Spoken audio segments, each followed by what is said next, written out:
why worry about recovering water? We have a lot of water in Nigeria. We don't lack water in Nigeria. So it's a wrong mindset, because though we have water now doesn't mean if you keep misusing it, you will have it in the future. Hi, Makinde. How are you? Hello, Mr. Promidi. Very good to see you. Yeah, nice to meet you finally. Finally, right? We've been having finally, yes. Sorry for the delay. I think there was something wrong with the link. No problem. I was think that should trying be okay. to. Small technical problems, right? Yes, there was something little wrong. How is the weather there like, Makinde? Ethiopia is cold and sunny at the same time. Sorry, what is it? So cold and sunny at the same time. Okay. Right. Is it normal for this time in Africa for that weather? I'm not an Ethiopian. I have a project here in Ethiopia that brought me last month. Okay. So I'm getting familiar with their weather condition here too. Okay.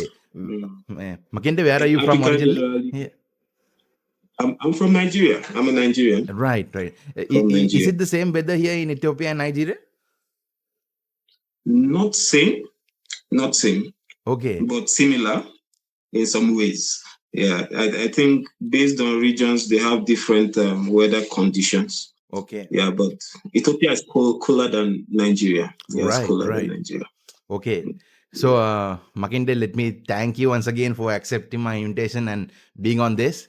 And I will give you a small introduction about myself as well as what this program is. Makinde, I have been a serial entrepreneur for nearly 13 plus years. I have been in the field of medical technologies, and then I have been in the field of education technologies, which I'm currently being in. And we have raised funds to build multiple companies, and I have advised multiple companies to build their own. And Makinde, the reason why I started this program called EntrepreneurX is because I want to inspire the younger generation. And the younger generation should be given the opportunity with the knowledge that we have gathered, because then they can actually do better to the world. And we are not on this world forever, and I strongly believe in giving back to the world. So that is why I wanted to bring in like-minded people like yourself. You're a very talented individual, and I wanted to share these experience and these stories to the world, so that the young entrepreneurs will be motivated, the youngsters will be motivated to do something new to this world. That is the total expectation of this Makinde. And yeah, Makinde, I will be recording this session and we will be posting it on LinkedIn. Do you have the consent for it, or is that okay? Right. So that's about me, Makinde. Makinde, I went through your profile, and you're a quite exceptional individual in the field of engineering. Would you like to give me a small brief about what you do right now, your passion, so on and so forth? Yeah. All right, Mr. Pramidi. Although I would say I don't have as much experience as you have, because I would say I'm still in the growing generation. But so far, I've been fortunate, and I've had the opportunity of being in part of something big in the engineering field. Something big in the engineering field. You know my name. My name is Makinde Oluwatobi. I'm a mechanical engineer, and presently I'm in the field of water treatment and water recovery, the industry. And I work with an international company which are involved in water treatment and wastewater recovery. And so far, so good. It's been a journey, because as you saw my profile, I didn't just start from the top where I am. I started from somewhere. And the industry has opened my eyes to a lot of things. And I believe with your passion, because when I saw your message, I was like, wow, this is something that is beautiful. I couldn't resist, because I wouldn't lie. It's something that there's nothing that beats giving back, irrespective of how much you have. If you cannot give back, it's going to be difficult for you to grow and for you to be able to add value to life. And live a fulfilled life. So I was really moved by it. I've never met you. You just connected with me, and when I saw it, I just said, no, I have to also be part of this. Yeah. So I have interest in the same way you said, like mine, seeing that other people grow, other people are benefiting from the knowledge you have, and vice versa, we'll learn from each other, because I've seen the world as a place that is beyond our imagination. So if I stay in my small space of my mind and think that's everything about the world, I'm deceiving myself. And the only way you can get to know more is by letting the world know more about what you do. Then it's a give and take system. I've loved engineering right from a young age, and I am lucky. I will say I'm lucky, and I'm also fortunate, and also given an opportunity to also practice engineering now. And it's something that has given me joy, and I'm happy to share. Thank you very much for Thank having me you, here. Makinde, for those insightful thoughts. I think that is exactly what we need to hear from the younger generation, Makinde, because the passion of giving back, and at the very same time, having a passion to do what you really love, eventually down the line, it will take you towards the place that you really want. It can be a struggle, it can be difficult in the beginning. There will be nobody who will be accepting you at the first place. There will be challenges, but still, if you follow that passion, Makinde, like you correctly said, I am very happy for you, and I am very happy for this younger generation who are just thinking with that mindset. Makinde, so to dive into this discussion, I would like to maybe come back to your line of expertise, which is right now you are in the field of water purification, and then that is your expertise which you are currently working in. Makinde, Yeah. would you like to maybe give us an idea about the projects that you are currently working? How you entered into that career in the first place? Because I looked up your profile and you had a significant years of experience in this domain. Can you explain me how you entered into this, and then how it actually landed you where you are right now? We would like to know about it. Okay, that's it's quite interesting. Um, as I earlier said, I love the engineering, but I would like to pinpoint and make a clear statement here. The fact that I wanted to get a job in engineering, I never, if you were to ask me, I never had the mind that I will be in the water treatment industry. So engineering is engineering on a normal basis, but I understand that many young people will be finding it difficult to navigate and know where exactly they could perform well, or where they could find themselves in the next couple of years as they try to push in. But for my own case, I was lucky enough. The first job I had was as an operator in this same company that I'm presently working in. And it was basically, as we all know, to handle these machines that are already built, to see that they work efficiently and effectively. And on that basis, that was my start point in the water industry. And the operational aspect of it opened my eye to see that there is so much more than what I have known before, and there's so much to get in the future. And I started as an operator couple of months, almost a year before I got the opportunity, same in the same distance, based on I would believe I had to do the work as an operator. So doing the work as an operator, being consistent, being attentive, opened the door for me to also get an opportunity as a site engineer to work with the engineering team in constructing the site. So that gave me a brighter knowledge, because I will not lie, I'll have to state this, that there's nothing that beats the foundation of anything you're doing. So, and whatsoever industry you're working in, so far, if I'm to talk about my own industry, the water industry, the building of these machines opened my eyes to understand what the operation is all about, because that is the foundation. Because I got the opportunity to track back to where the brains of setting up this machine comes from, because machines are not just built, are not just they don't just appear. Someone has to sit down and imagine and put it down and design and whatsoever, all the components that are involved. So I got the opportunity to see it firsthand, and it blew my mind. And that was the spark of my curiosity about the industry. And it was just a lot to learn. And I had I had this curiosity to learn more. I never was comfortable with where I am. I'm not comfortable with just what I've learned. I believe there's still more, and I need to find what is missing there. And that was the beginning of my growth in the aspect of projects, handling of projects. And from there, it was just project throughout. So I handled my first project after a few months as an operator, got another opportunity to also see another project in another country. And from Where was there, that? here I am. Yeah, Where was the you second said? country? Yeah. The second country was an Ivory Coast. That's Abidjan. Yeah, Ivory Coast. And I also want to state this, that it transcends so much, because my first start was in the food manufacturing industry.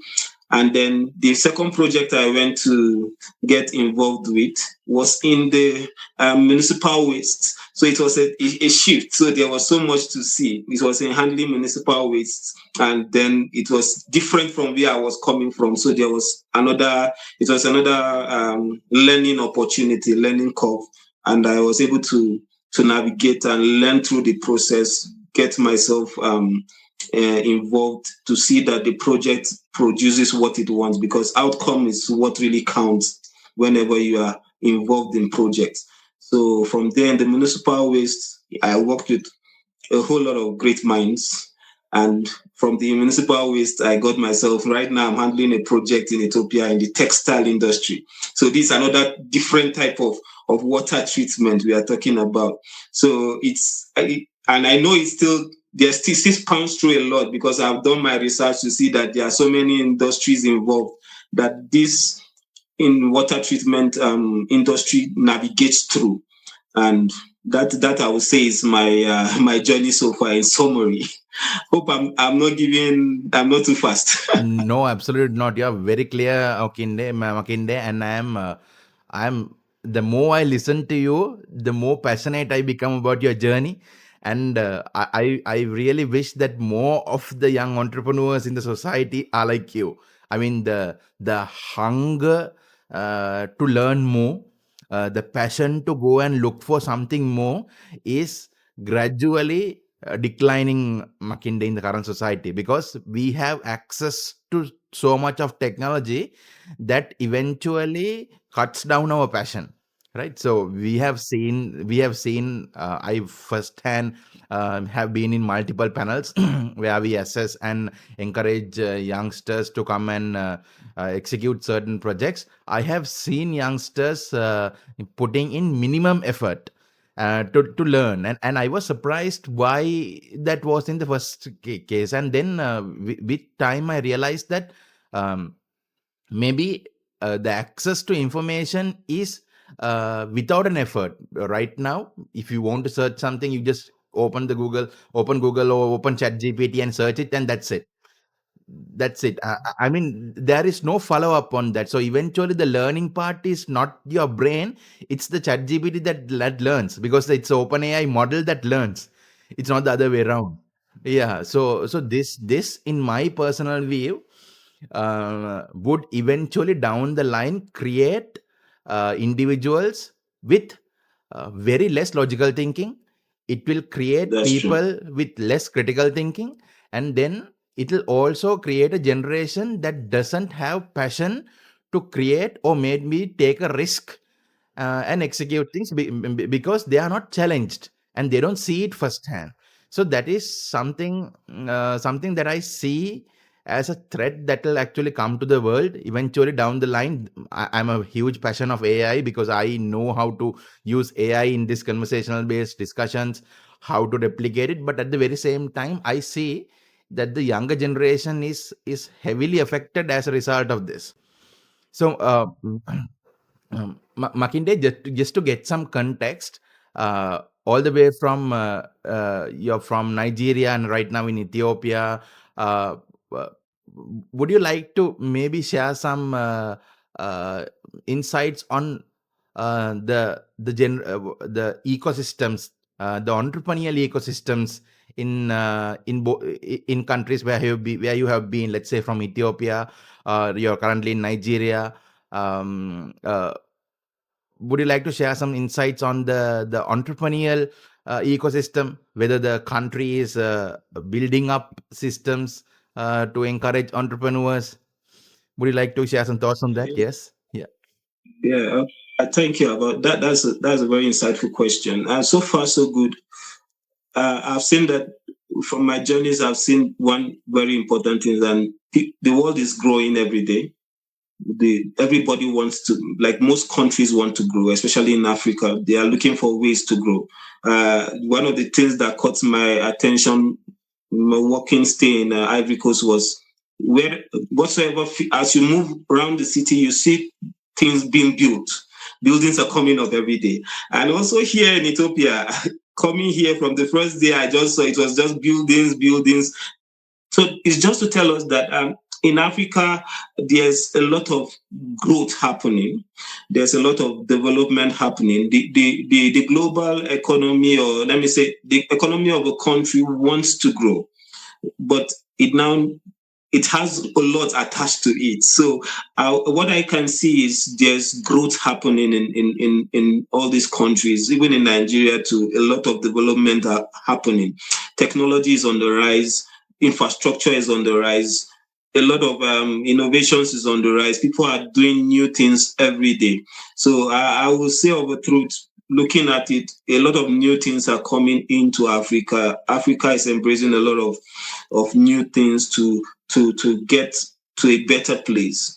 Though it may be slow, but I will say I've seen growth firsthand. I've seen the economical space looking increasing boundaries, not just shrinking, but also increasing boundaries. I believe opportunities are on the rise. There are many opportunities to be done. Opportunities in Africa is specific in terms of technology, in terms of industrialization that is being done in Africa, and there are rooms for more. So in that sense, I would say of a truth, there's room for growth and growth. A lot is happening.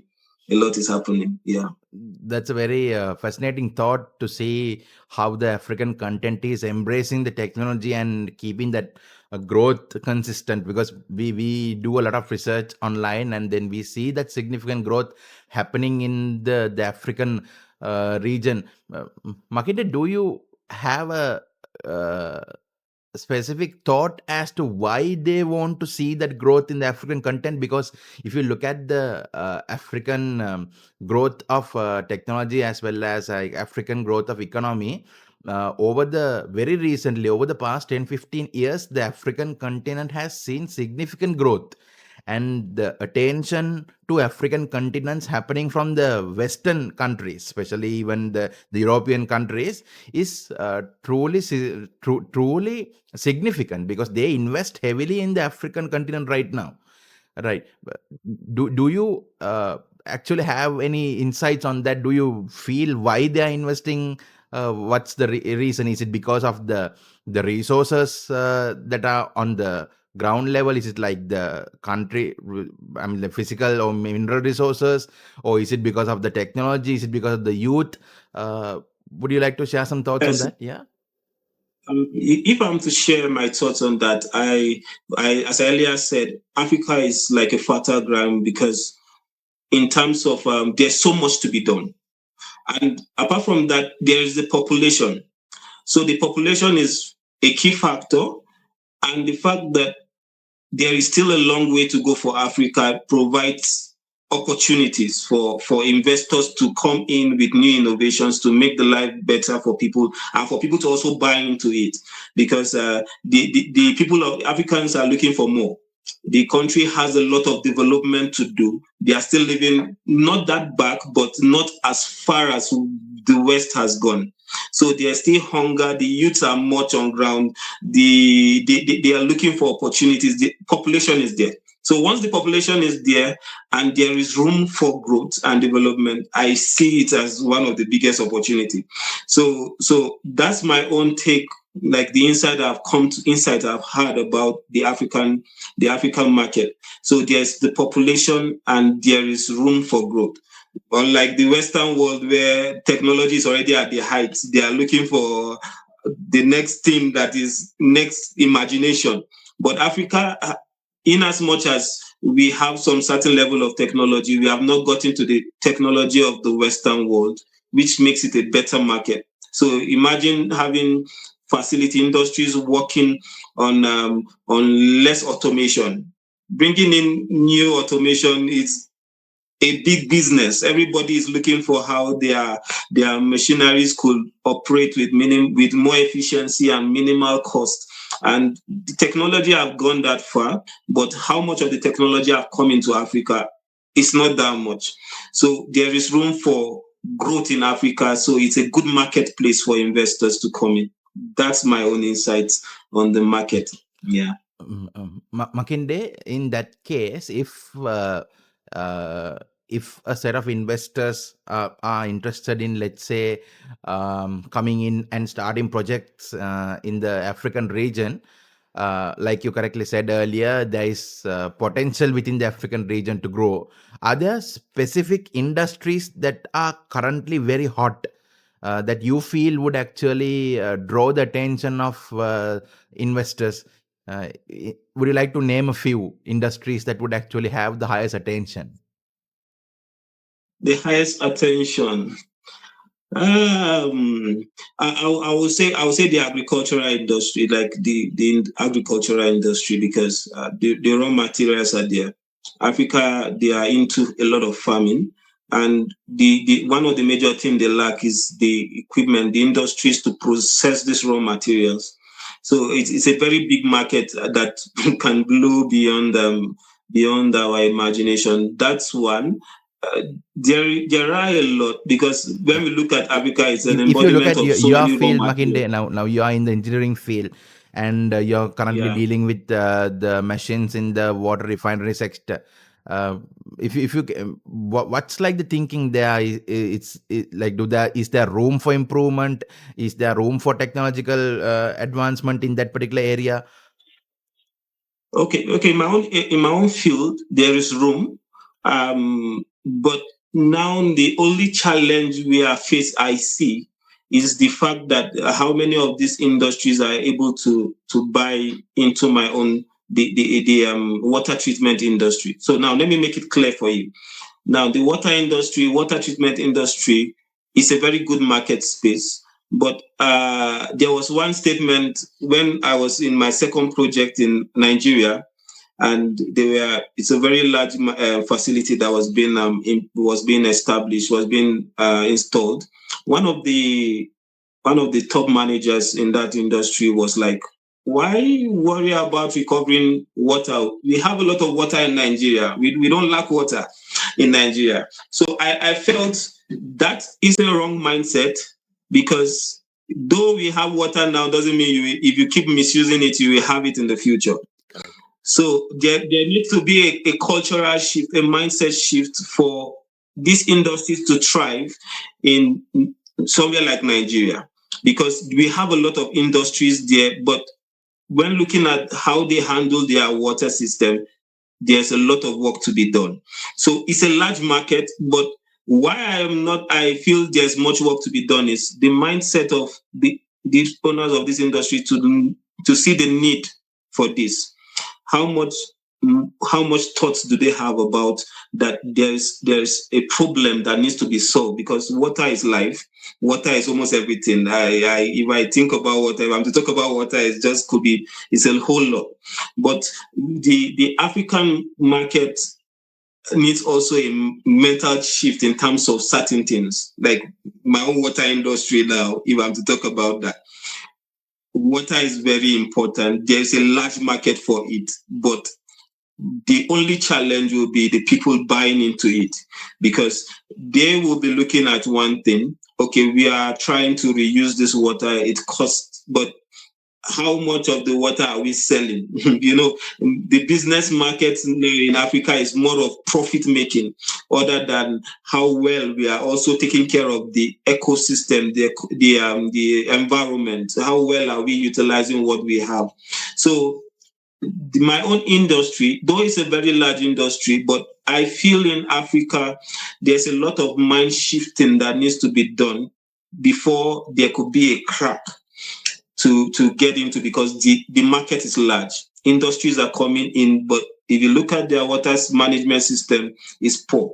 You could easily in Africa, you could drill boreholes, 5, 6 boreholes, and the government don't care to regulate those things. So it puts a kind of a stave on the market. But for the enlightened, for those who want to go from profit making to seeing that the environment is taken care of, because if this wastewater is not properly handled, it become a menace to the environment, and the future, the younger generation gets affected. So there's a whole large market in the African region in water treatment, but I still feel, just my own thoughts, that it needs to also be cracked. I don't know if you get my point, Randy. I understood So it very clearly. I yeah. understood it very clearly. So there needs to be Yeah, I got it there very needs to be a clearly. crack. Yes. Yeah. Um, Yeah. mm, So that's just my own take in that. yeah. Makinde, right now, um, if you look at the reforms and maybe the laws that are implemented in the African region, because it's the same here in the Asian region as well, where I am from Sri Lanka originally.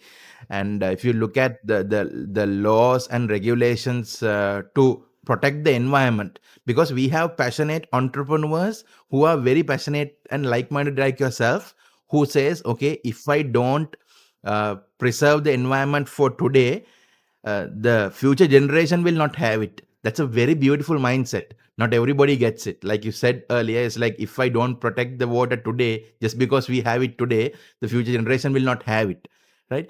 So if I'm just talking about the community, because if you can if we always educate a community, I strongly feel that the younger generation is very uh, uh, attentive to these type of sensitive matters, especially when it comes to environment.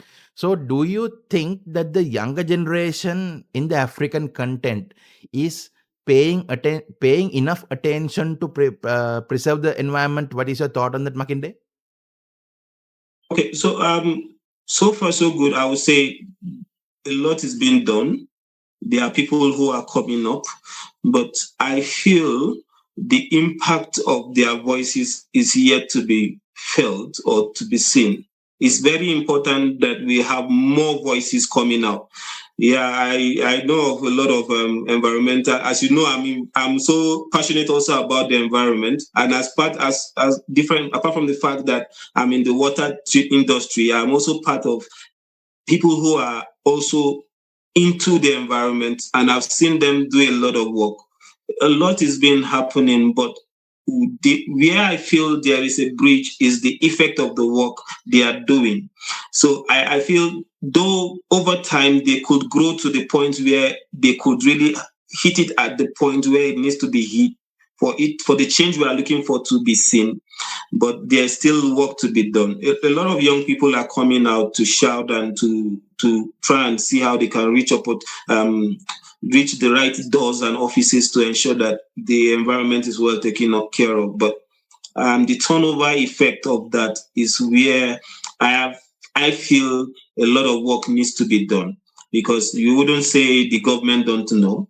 They have so many parastatals that are into the environment. There are people that are being employed to see that the environment is well taken care of. But you know what I'm saying. I hope you understand the African this thing. So we have much work to do. I'm not talking about just them. I also, as a Nigerian and African, I will say there's a lot of work to do. There's a lot of crying out to do, and the implementation of those crying out is the major point. We need to start seeing it being implemented, whereby industries that are coming in have to be told that, look, yeah, you are not in the water industry, you are into the petroleum, you are into the pharmaceutical, you are into the textile, but how well are you taking care of your water? You need to have this in place for that. So because a lot needs to be done. A lot needs to be done. So I would not say there are no voices. There are young people that are trying to raise their voice, but the effect of their voice is yet to be seen as a result of the implementation that needs to be put in place. Yeah, so that's what I'll say. That's a very well put thought process, Makinde, because uh, I think the young generation is raising their voice and trying to initiate things, and I'm very passionate about the initiatives that they are doing towards the environment, which is very very timely, and the fact that they are doing it alone makes it very useful to the future generation. Now, with my experience, Makinde, like you correctly said, we can't put the entire responsibility on governments and the people to work with. Like you mentioned in the first set, it's like a mindset shift, right? So everyone coming on board, whether it's a youngster, whether it's a small child, or whether it's a big adult, you need to have that mindset shift. When you build that gradually, you don't need to expect the government to work alone, right? Because it's a population who is actually coming together on behalf of the government, whether it's the government doing their job or not. The people, by default, uh, they will execute it as an involuntary act. So if you are looking at pollution, we would reduce the pollution if the children are taught to reduce pollution from the very lower school ages, and if the parents are following it. And I think that will definitely may affect down the line. But what needs to happen is a principle example. You need to have a generation who is uh, uh, carrying out that principal example, saying, okay, it's time that we do something like this. And so then what will happen is there will be another generation who will look up to that generation and say, okay, they have done something like this, and we shouldn't do it. Like you said it, I mean, a very valuable thing from the discussion is what I resonate all the time is when you said like water can be available today, but who knows whether water will be available in the future. Yeah, so we have no idea, and that thought process is actually fascinating to have among the younger generation. So I am actually taking this entire platform to educate the younger generation, to create and build that passion among the youngsters, to be very receptive to the environment, to be receptive to others, because we are not on this planet Earth to live forever, Makinde. And yeah, we are in a very short span, and during this time I think it's our responsibility to do better for the future generation. It's our responsibility. If we damage the situation now, the future generation will be affected. So I think it's our responsibility to be very conscious about the future. That's a very enlightening discussion with you, Makinde, to come up and then to sum up this entire discussion. Uh, i- if a new and upcoming generation is um, passionate about environment, and then passionate about creating new things, passionate about being entrepreneurs, uh, what would your message be to them? How would you put it to them, saying, okay, this is what I would have done if I was my younger self? Would you like to share that message to the world? What would that be? Uh, um, Thanks for that question. If I have to put anything out there, uh, just you're not too young to start. You're not too young to start pursuing your dreams. You're not too young to start seeing your dreams being implemented. I would say if I had known earlier, I would have I would have gone out early. I would have sought for more earlier than now, because I think one of the major challenge the younger generation have is they feel you must get to a certain age before certain things, responsibilities start coming on your shoulders. But the truth is, once you come on this life, once you are born, just you have a responsibility already. So the responsibility, we all have responsibility to see that we are adding value, we are preserving, and we are also innovative about the things around us. So if I'm that would just be the sum total of it. I don't want any young person out there to think they are less of themselves, or to think they don't have anything to contribute. No matter your idea, no matter where you are, start working on your dreams. Start seeing how you can add value to the people around you, add value to your environment, add value to whatsoever you find around you. And from there, perspective will come in place. From there, purpose will come in place. And from there, you will see that you didn't waste any of your your early years doing nothing. So that's just my whole perspective. If I had the opportunity to go back, Right. thank you very much, Praveen. Thank you, Yeah. Makinde. I think it's a very insightful discussion. I think this is just the first of many discussions, and I look forward to gather a very like-minded people like yourself, and then to build the community. I think we can give back a lot to the society, to the world as a community, and I'm in the process of building it. And thank you for those insight sessions. Thank you for your time, and I look forward to meeting you back again with another episode where we'll have another richer discussion in the future. Then, right? Okay. Thank you for reaching out. Okay. I really appreciate that. Sure. Thank you, Really Makinde. appreciate it. Bye bye. Okay. Really good. Thank you very much. So, bye.